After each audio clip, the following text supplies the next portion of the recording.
So our next speaker, I know not a lot of you are probably going to know too much about this guy.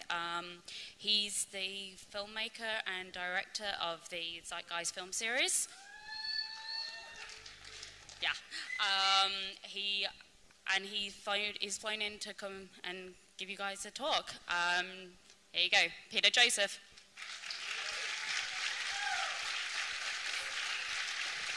There we go.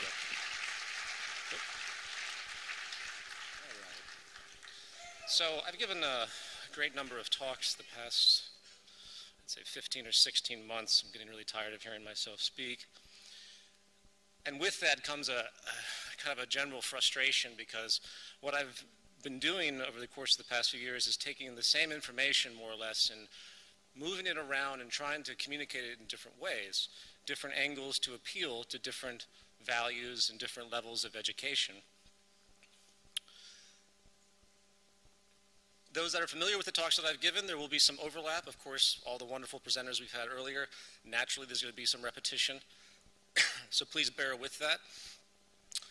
Overall, to be a little honest, I'm a little tired of talking about this stuff.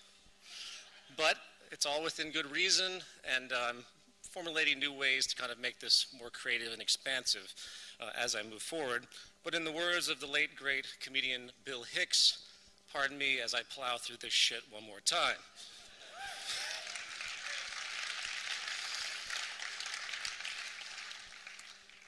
The title of this presentation is Origins and Adaptations, part 1 of 2, I'm afraid. Due to the time restraints here and the train of thought that I ended up working with to create this in the form that I wanted, I had to break it up into 2 sections. So there will be, at a later date, probably in the Los Angeles town hall where I live, we do these monthly town halls, I will do the second section of this. It's unfortunate I couldn't condense it enough, but I kind of ran out of time to make it the way I wanted to. But it'll work best, I think, in the long run as 2 sections. So, as a whole, both sections, second section that you're not going to see today, this talk will deal with the root origins of our economic system along with the outgrowth of problems that have emerged. The focus of part 1, to present a different angle of understanding with respect to the problems we see. The second part will discuss adaptation, change, and transition, the way we'd interact, a hybrid economy. But again, that's for the second section. We'll focus on this for now. First section of this work is entitled Structural Psychology, which will walk through the evolution of our current economic social order and work to show how where we are today is not some unexpected anomaly or some unfortunate detour from a high-integrity economic practice. It is rather a natural consequence of the basic underlying assumptions that define the kind of economic model we endure today. I'll also work to show that the values system disorder we have at hand, as rampant as it is, how the free market economy itself, as it's politically pitched and defended, is nothing more than an imposed structural framework that reinforces these distortions and guarantees not only the reduction of social and environmental efficiency on many levels, but also the reduction of human liberty and the ongoing empowerment of a very small subculture as a natural consequence. In the second section, market versus technical efficiency, some of the core contradictions between the monetary market economy and the provable natural order of our physical reality will be assessed. The argument will be made that the economic system we have today is really a grand corruption in form and completely incompatible with the natural order of our physical reality. Part 1, Structural Psychology. As noted earlier, a great deal of attention has been paid in the public media and in activist groups about the problems that we're facing as a world society because of the economic system we have. Issues many years ago that we started to discuss, as I mentioned at the introduction of this event, have been picked up quite rapidly in ways that really blow my mind, which goes to show that the seeds have been planting, and you never know where they're going to take root. From the wilderness, we've been talking about these things, but it started to come into the general zeitgeist, which is kind of the whole point, no pun intended. Yet, as recognized as some of these problems now appear to the general public, there is still a truncated frame of reference when it comes to the important root causes of the psychology, the structural logic that's imposed by the system, and the trends that, when you follow them, paint a picture that really is quite dire, that unfortunately many aren't actually seeing. It is one thing to comment on, say, the injustice of having 1 billion people starving, or 1% owning the vast majority of the planet's wealth. And it's another to really understand why, and how this is even possible. How has this happened? And what does the trend actually foreshadow? The fallback, as we all know, has been the blaming of the infamous they.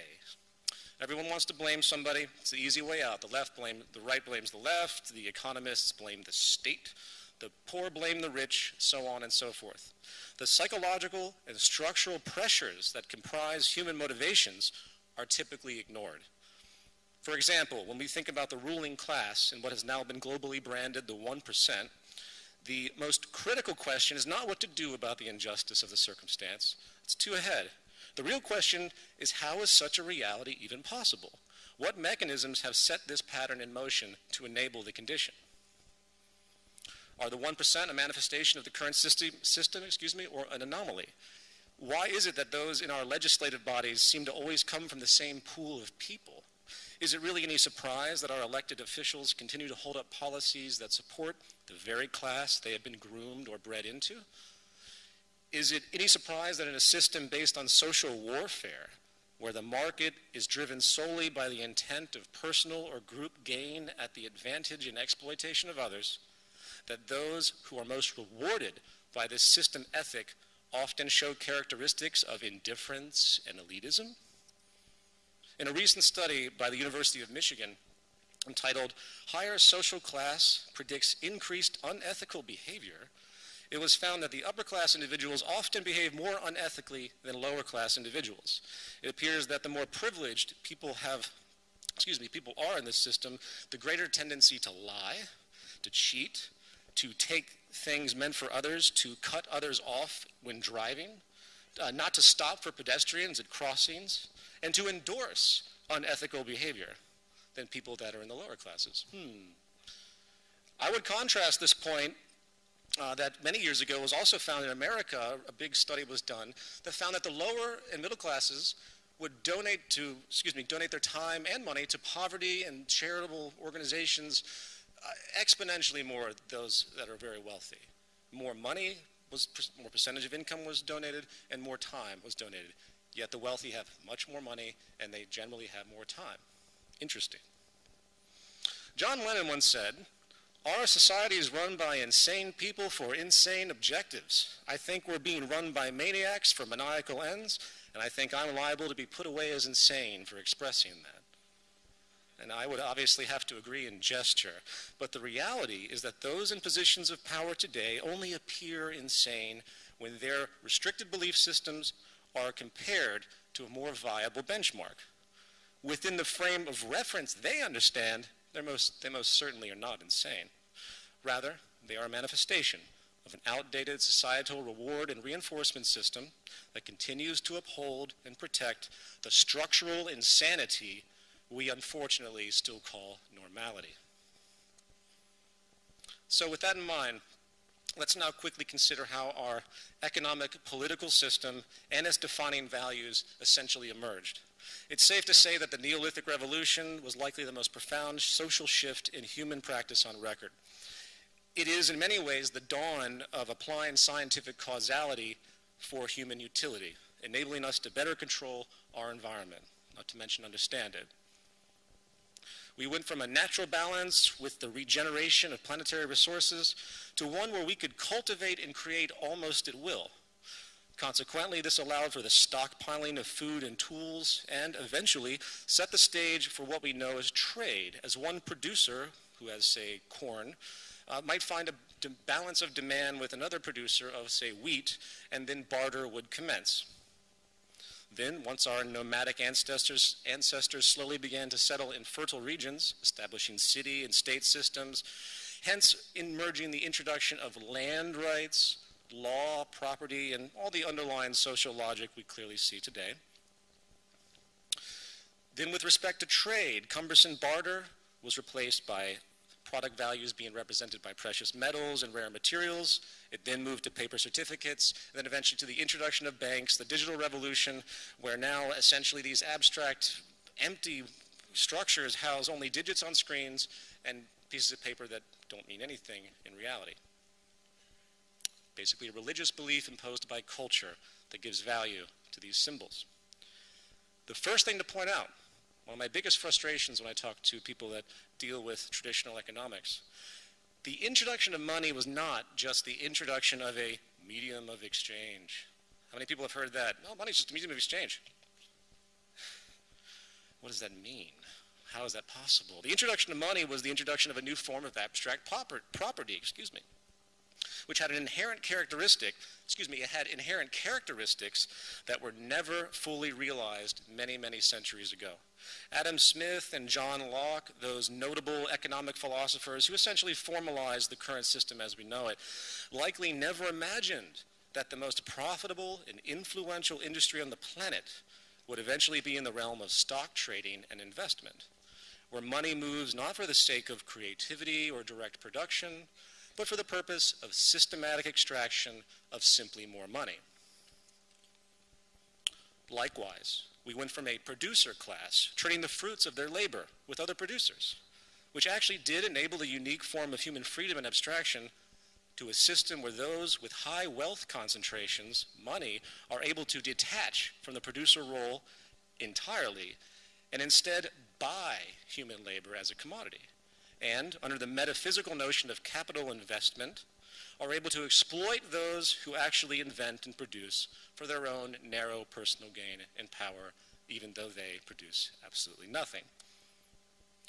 In other words, we went from a system based on a producer-to-producer merit, empowering the individual in a minimalistic simplicity, to the emergence of what I call the ownership, investment, governance class, which I'll expand upon later, we see in the world today. Those insane maniacs that John Lennon poetically described. Sociologist Thorstein Veblen, notable figure, writing from 1917, made this very acute observation. The standard theories of economic science have assumed the rights of property and contract as axiomatic premises and ultimate terms of analysis, and their theories are commonly drawn in such a form as would fit the circumstances of the handicraft, industry, and petty trade. In other words, simple systems of exchange. These theories, he continues, appear tenable on the whole when taken to apply to the economic situation of that earlier time. It is when these standard theories are sought to be applied to the later situation, which has outgrown the conditions of handicraft, that they appear nugatory and meretricious.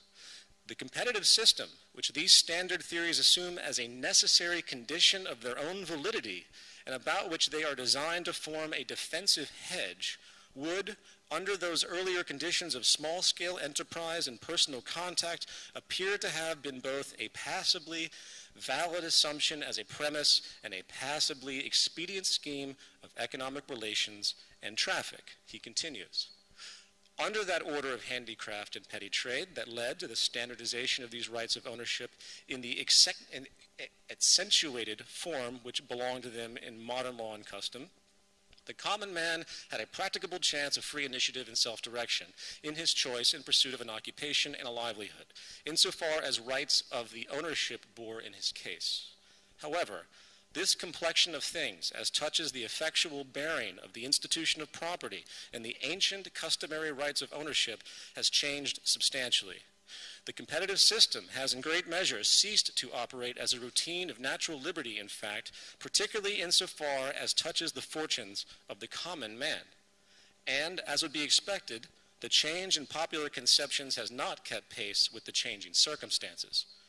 On the transition to machine technology, the plant became the unit of operation, and control has clearly come to be not the individual or even isolated plant, but rather an articulated group of such plants working together under a collective business management, and coincidentally, the individual workman has been fallen into the position of an auxiliary factor, nearly into that of an article of supply, to be charged up as an item of operating expense, so that at this point, The right of ownership has ceased to be, in fact, a guarantee of personal liberty to the common man, and has come to be, or is coming to be, a guarantee of dependence. He wrote that in 1917. This assessment by Veblen is really critical to understand, as it underscores what is the growth of an abstract economic premise of ownership, with a shift of power from the general worker producer class to the investment and ownership business class, which are, in effect, a perversion of the producer concept, as these roles literally, again, contribute nothing to the technical, artistic, or scientific basis of industry. The introduction of money as a commodity is the source of this perversion. So remember that when someone says, money is just a medium of exchange. And as would be expected, due to the power now yielded by this ownership investment class, we now have a governance entity which not only operates as a manifestation of values of competition and ownership, but naturally pulls the vast majority of its governance constituents from the very same wealth, business, and ownership pool, not to mention operate with a broad collusion between the state and the corporate institution, in effect merging the state and the corporate structure into one, as we clearly see across the world today.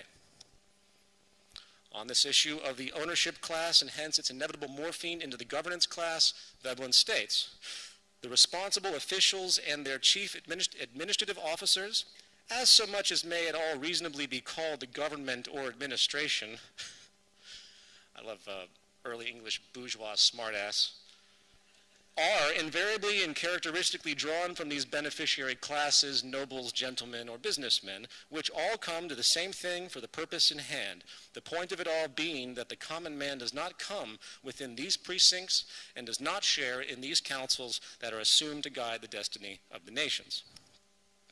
He adds, with respect to the legislative, legal orientation to which these beneficiary classes, defined by the ownership investment values, are in control of, quote, there is a strong and stubborn material interest bound up with the maintenance of pecuniary faith, that means money, with the class in whom this material interest vests are also, in effect, invested with the coercive powers of the law, which means you're basically double screwed. So, where are we now?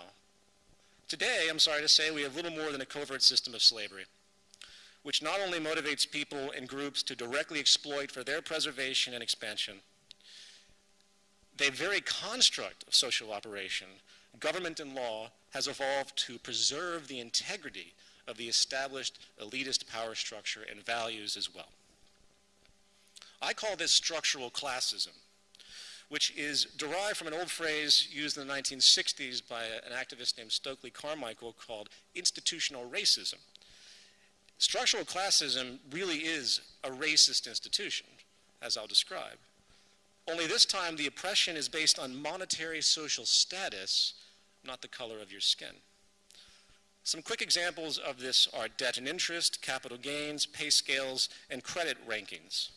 Really quickly, the debt and interest system is the most powerful driver of structural classism, for money is made out of debt and interest is charged as a fee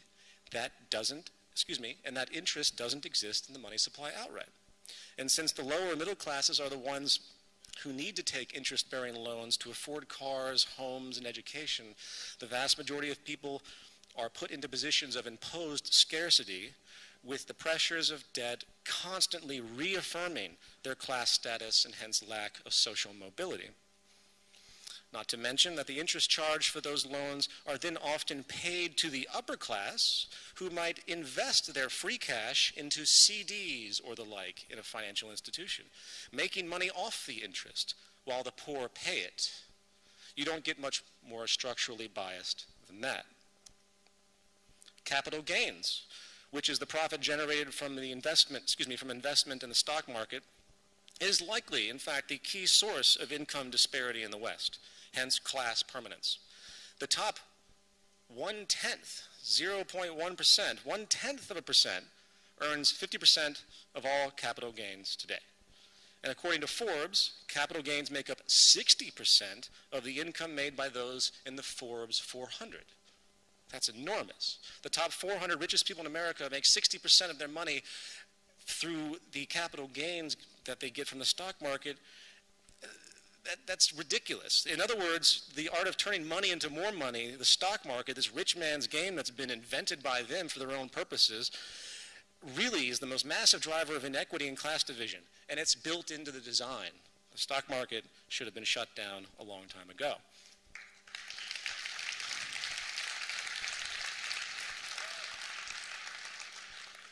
And pay scales. Pay scales via the corporate pyramid are also astounding and irrational. Top CEOs in the financial service sector now take home hundreds of millions of dollars a year still. If you were to compare the shift in pay scales as you examine the corporate ladder, the multiplier is truly astounding and baseless as far as merit. A study done by the Canadian Centre for Policy Alternatives found that Canada's top CEOs make an average worker's yearly salary in 3 hours. It's even worse in America, naturally.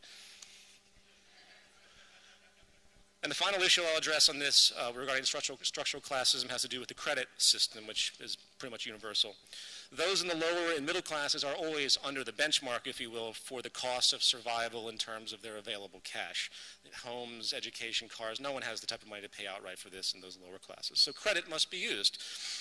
And once any error of judgment emerges, or money is not available for a bill that's due, the possibility of affecting one's credit negatively becomes more and more probable.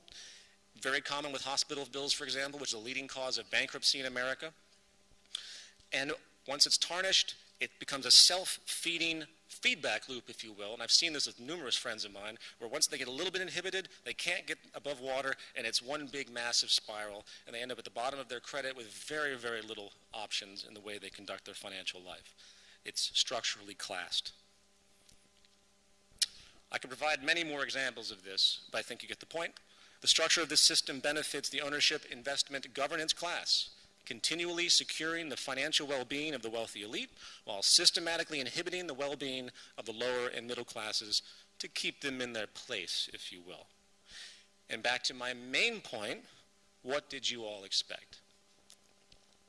The structurally induced psychology inherent to a system based on competition, where some win and some lose, logically leads to levels of protection that transcend the market itself and move into affecting the regulation or governance of society as a whole as a form of market strategy and preservation. And why not? After all, it's the free market, right? Who says lines have to be drawn? If I believe in competition and a philosophy that some will win, some will lose, I seek my own best interest, that's the game, then I would have personally no problem working to alter the very structure of society to support and reinforce my security as the way I choose to operate. It's a natural progression, so the things we see as far as government collusion, we shouldn't be surprised whatsoever. And in conclusion of this section, as an aside, I would like to add that if I was indeed a wealthy elitist, groomed into a value system, that I must be better than everyone else in the world to justify the fruits of what I've been given for whatever reason, the great wealth and privilege that you see. I would like nothing more than the impecunious masses to think that the free market was the only way for their liberty and freedom. It's a perfect structural scam for the entire economic system. By its very core, philosophy inherently supports the higher classes and condemns the lower.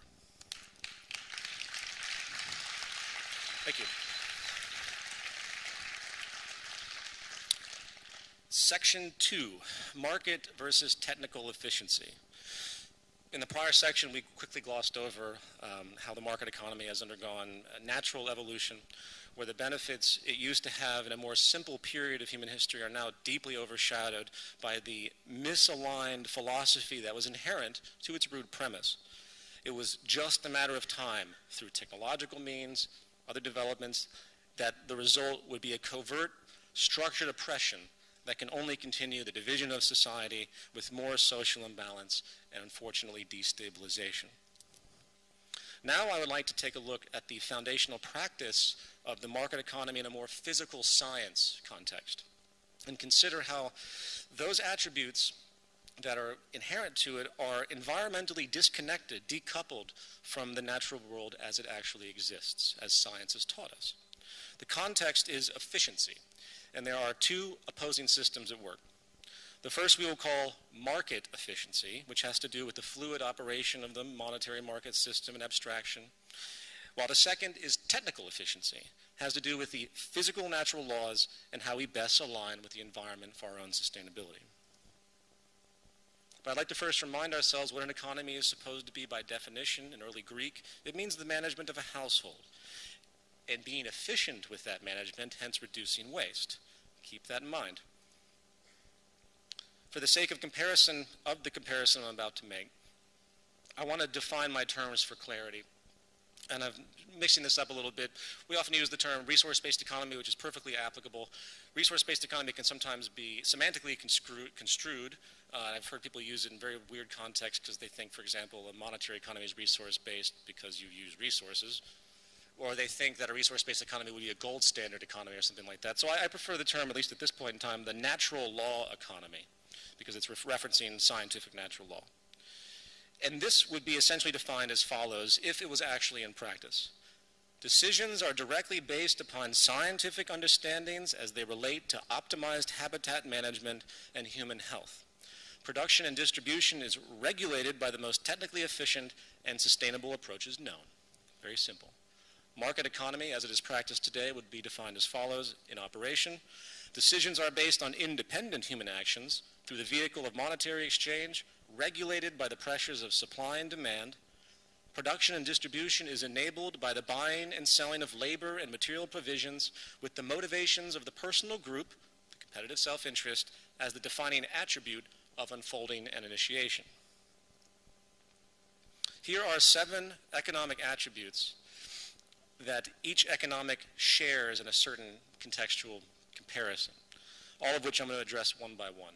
I will add that the asterisks at the bottom have to do with issues that relate to the advancement in science and technology and social science also as well, which is, of course, naturally a part of a scientifically oriented system where you're paying attention to what we understand about human health and you adapt the system accordingly to maintain good public health or advanced technology. You get the idea, and this will become more clear as we proceed. Point 1, consumption. Market economy is driven by consumption. That is the fuel. And that's what keeps you employed, that's what keeps you fed, that's what keeps the lights on, basically. And it's not that people are consuming to support that per se, it's that it's the other way around, in fact, at this stage. They're consuming to keep it going, if that makes any sense, to maintain purchasing power and the stability we see that's in jeopardy right now. If consumption was to stop or significantly slow, as it's doing, all life-supporting processes are stifled. The world economy is based on one thing and one thing only, turnover through sales. How does this compare to the demands of the natural world? Well, it's obviously the opposite. Preservation, efficiency. The Earth is a virtually finite system, and the reduction of waste and hence true economic efficiency is demanded. The example I use, if you had a small island, you had a small group of people, you had natural regeneration of certain produce, food-producing produce, etc., you would respect those actual boundaries, the dynamic equilibrium. Why would you design an economy for your society where everyone has the initiative to want to consume as fast as possible? Well, the Earth is indeed a small island in a vast cosmic ocean, and it's a lot smaller than we think. Point 2, obsolescence, something people don't think about enough. The market economy maintains 2 forms of obsolescence, intrinsic and planned. Intrinsic obsolescence has to do with cost-cutting necessities of companies in order to remain affordable and competitive. It's called cost efficiency in traditional economics. The result is immediately inferior products the moment they are made. Immediately. Planned obsolescence, much worse. During the Great Depression, the need for turnover to boost the economy brought about the idea of deliberately reducing good quality for the sake of more turnover. Huge economic praise was given to these people that pitched this stuff. You can go back and look at the historical record. It's amazing. Their awards were given, held in high esteem to create an economy that's basically just going to waste more and more. That was apparently efficient. And it is. That is market economically efficient, while the antithesis of what a natural law economy would be. Part 3, property. Foundational premise of the market economy is singular ownership, a metaphysical notion, clear and simple, as all ideas and physical goods are transient and serially developed through the group mind, and there's no way to make a permanent association to ownership over the long term. Nature. What does our developing scientific reality say about how we use the world around us? Well, universal property is obviously inefficient. Strategic access is more environmentally responsible as a model and more socially efficient, clearly. Best example is a car. You only use it for a small percentage of time. Why not even own that and share that vehicle with a number of other people that would use it as well? And there would be an incentive to maintain the well-being of that car so it doesn't break down because of the need to keep it going.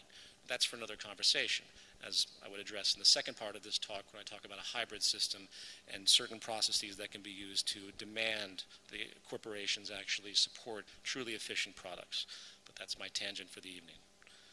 I have tons of film equipment piled into my closets. I don't want to own. It takes up a great deal of space, but it's too economically inefficient, monetary economically inefficient, for me to rent this every time I need it because it's more expensive to do that, given how often I use it. So I'm forced to have all this stuff that I very rarely use. I would be so happy to have a storage facility where I could go, get these things, return them. It would be amazing. And obviously more environmentally responsible and socially responsible because more would have access to it than they do today. Part 4, growth.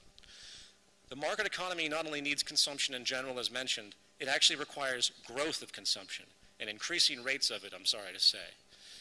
This is always the topic of conversation with government today, who's talking about economic stimulus. We need more growth, they say. That's just wholly ridiculous on the ecological level. What does the natural world have to say about infinite growth? Well, obviously it demands a balanced load economy, an economy that demands dynamic equilibrium be recognized. Otherwise, it's simply a matter of time before the incompatibility of these two systems come together, which what you're seeing now to a certain degree when it comes to certain resources, and massive scarcity emerges and problems emerge. Point 5, competition. The market economy's operational premise is competition through the pursuit of self-interest, as drilled in before.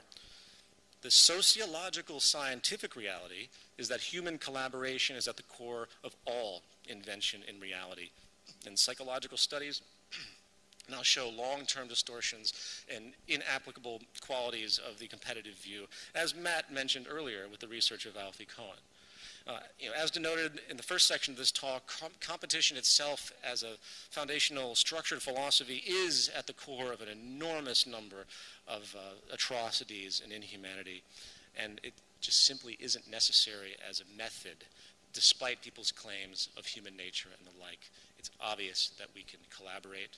People argue war, we want to compete, people go to war, why do they do that? Well, they're in great collaboration in the army of themselves. They have a common enemy they work against because of the manipulation factors. I'm sure there was great camaraderie in the 10 million strong Nazi army. I'm sure they were very good friends. But once they turn their attention towards someone else through the competitive neuroses, you see the distortion that emerged. It's a very dangerous identification, and I could go on another tangent on patriotism and a lot of other stuff with respect to this underlying psychological flaw of a competitive training. Point 6, labor for income. The market economy is based on labor for income. As we know, human survival is contingent upon one's ability to obtain employment and enable sales. Foundational, considered time immemorial, as we all know. Well, as Federico pointed out very clearly, mechanization is taking its toll. The scientific development, the evolution of our ability to create is producing tools that far exceed our ability, that are more reliant than we are. They don't have the fallibility that we do. The advent of automation is making human employment more scarce at a minimum and possibly obsolete on the foundational level. It's more productive and efficient as well than human labor. It's more safe, which makes it socially irresponsible for us not to mechanize at this point and take the fruits of its abundance and safety, everything else.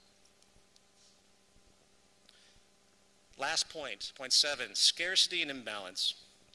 Money moves based only on inefficiency, imbalance, scarcity. That's the driver of it. And when you realize that, when you realize the anti-steady state nature of this, you realize that the dynamic is fueled by scarcity, and the Marshall Sahlins quote that Matt mentioned earlier, it's the driving mechanism is deprivation. How could we ever expect there to be balance in the world? Abundance and equality just simply can't emerge in this system. It's impossible. So, on the human health realm, on the public health level, is that good for us? Obviously not. We need to meet human needs. The vast majority of crimes are related to money. They're related to people that can't get their basic needs met. They're related to all sorts of other complex layers of conditions that happen from scarcity, from familial developments that can create this spiral, as I'll mention in a second, this spiral of distortion for human behavior and malintent and mental neuroses. So meeting human needs is critical. So why would you want a society scientifically that can't do that? Equality, as well, is the ultimate positive for public health. Equality, if you compare, for example, the United States, extremely stratified, very deeply imbalanced society, the excessive murder rates, to Canada, which has some stratification, but nothing compared to the United States. Why is it that the U.S. has these enormous murder rates, and Canada, right across a little river, has just a fraction of them? What does that mean? There's all sorts of public health issues that coincide with imbalance in society. It's called psychosocial stress, and I suggest you look into it. It's literally unhealthy for us to live in a stratified society, and the worse it gets, the worse we behave. And I call this whole kind of concept the spectrum of social disorder, whether it's debt collapse, pollution, mental disorders, resource depletion, general destabilization, overall public sickness, war, waste, poverty, scarcity, drug addiction, unemployment, obviously, crime in general. Life support systems that fuel good public health are basically in decline as a whole because of the evolution of this system. And I could go on a very long tangent describing certain experiences I've had in my life with respect to friends that came from super deprived environments, and I've been able to watch them in sort of this forbidden experiment manifest themselves in these very neurotic, distorted ways, all because of this lack of understanding in our culture of what causality does. And I strongly suggest the work of, say, Gabor Mate, if you're interested in how society as a whole and its condition affects us at very young ages and distorts us systematically from those points on, building into it. On the left side here, that you can't really read, are a series of points that are kind of general societal problems: abject poverty, relative poverty and inequality, unemployment, destabilization, conflict, the debt collapse, pollution and waste, energy scarcity, water, resource scarcity as well, public health disorders in general. When you take the broad view of what's possible and our understanding of public health that can be statistically evaluated, all of these issues are technically obsolete. They don't have to exist. This is our potential. We have an enormous potential. Removing the environmental and sociological inefficiency inherent to the market and simply applying modern scientific understandings resolves or greatly reduces these issues. That's our potential, but since we don't maximize that potential and we let this system go, we're faced with what I consider to be well-defined as collapsed, and there's three nails in the coffin as far as I'm concerned. Unemployment, again, as Federico pointed out, you are not going to see the percentage employment levels for the human population that we've had in the past ever again. It's unless there's a decision by governments to literally stop technological development, which, by the way, they actually attempted to do during the Great Depression when they were blaming all the employment on mechanization back then. They literally had legislation come through that said, we want to stop all technological invention and application. The unions wanted this, which is kind of mind-blowing when you think about it. It's really fascinating that that would even go through their minds, how one-sided their values really are. So that's something that is almost insurmountable unless huge, obnoxious, and socially inefficient decisions are made on the part of government to stifle such issues. Energy costs. We live in a hydrocarbon economy, and very, very little real work is being done to bring a green revolution, if you will. It's too slow. And the energy scarcity that's predicted at this point with the rising gas prices that you're seeing now, there's going to be a peak point. There's going to be an acceleration point. Whether it's panic-driven or not, you're going to see unions eventually stop working because they can't afford to do it. What happens when 3 or 4 major unions that go up the West Coast decide they can't afford to make their shipments anymore because gas prices are too high? There's an easy way to see a systemic crisis emerge through the hydrocarbon economy, and I can't emphasize that enough, but I don't want to spend too much time on it. There's just simply no real government or corporate initiative being made because there's far too much money being made in the back of their mind, of their profit incentive, with the scarcity that's emerging. And that's an unfortunate conundrum of values. And then we have debt failure. Debt failure is a pure comedy to me, because it doesn't exist, and you have all these horrible austerity measures moving forward in Greece, Italy, Spain. Some of the dominoes just keep falling throughout Europe. The United States will go bankrupt. The only reason it hasn't gone bankrupt is because it happens to still be the de facto empire and holding great reserves currency-wise and with its oil control and, of course, military hegemony. But that's about the only thing that keeps it at bay. The debt thing is not going to stop. It needs to be shut down immediately in a transitional type of concept. There needs to be a massive campaign to have complete debt jubilee across the board, both personal, corporate, and state. And then hopefully we can have some breathing room to figure out what the hell's going on. Well, I know what's going on, but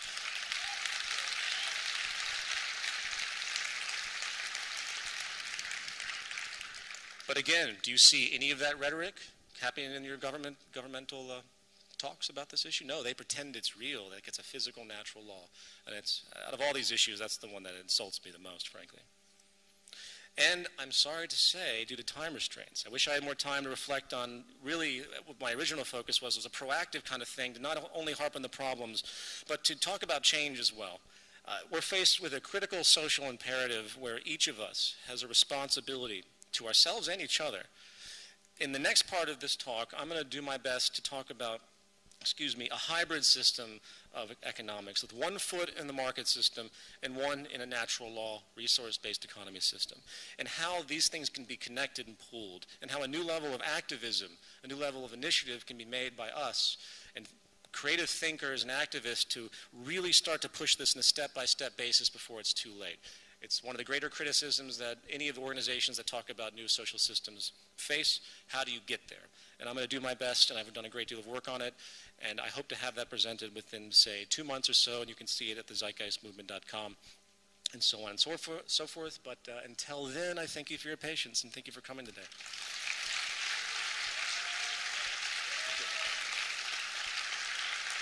And please stay for the Q&A. Oh, thanks. Thank you very much.